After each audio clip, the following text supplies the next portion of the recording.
જય દ્વારકાધીશ, જય મુરલીધર. હું છું અમીર બારાડી ફ્રોમ દેવભૂમિ દ્વારકા.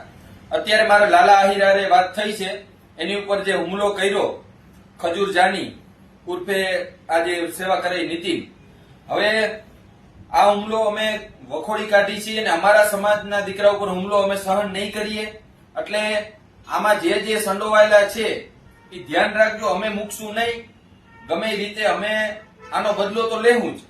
આમાં યુવરાજ કરીને કોઈ છે અને લાલાને એવું કહેવામાં આવે છે કે સાવરકુંડલા આવ, અને સાવરકુંડલાના કોઈ રસ્તા ઉપર અવાવરું જગ્યા ઉપર બોલાવે છે અને એવું ધમકી મારવામાં આવે છે કે ભાઈ તું બધા વિડીયો ને ડિલીટ ને આ બધું કરી નાખ ને વિરોધ કરવાનું બંધ કરી દે ને આવું બધું કહેવામાં આવે છે.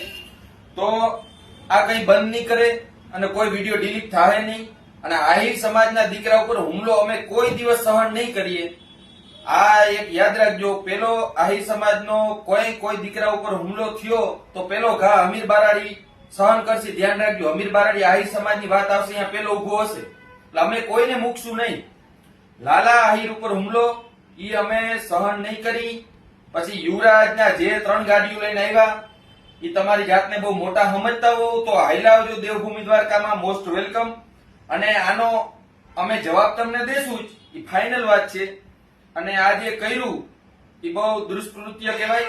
અને આમાં જો ખજૂર સંડોવાયેલો હોય તો ખજૂર તારી આ સેવા અને બધું તારા ધંધા બંધ કરી દેજે ગુજરાતમાં. અને આ કાઠિયાવાડ સૌરાષ્ટ્ર છે અને આયરના દીકરા ઉપર હાથ નાખવો હોય તો બીજી વાર મારો દીકરો વિચાર કરવો જોઈએ, ગમે એ જ્ઞાતિનો હોય. આ અમે કોઈ દી સહન નહીં કરીએ. અમારા સમાજ માટે જયારે વાત આવી ત્યારે અમીર બારાડી પેલો ઉભો હોય, ધ્યાન રાખજો.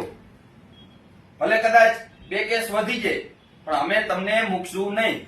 કેમ કે અમારા સમાજ ઉપર વાત આવી ને અમારા સમાજના દીકરા દીકરી ઉપર વાત આવી તેથી અમે લડવાના જ છીએ. બરાબર? આ એક યાદ રાખીને હાલજો. ભવિષ્યમાં અમે સહન નહીં કરીએ ખોટું કોઈનું. કાયદાકીય રીતે અમે બધી રીતે અમે અમારી રીતે સક્ષમ રીતે લડવાના જ છીએ. અને અમુક વસ્તુ આમાં વિડીયોના માધ્યમથી અમે ના બોલી શકીએ પણ અમે આનો જવાબ તમને દેશું, જરૂરથી દેશું. ખજૂરના પુરાવા નીકળશે તો ખજૂરને જવાબ દેવામાં આવશે. બરાબર? કઈ વાંધો નહીં, કરશું જલ્દીથી. જય દ્વારકાધીશ.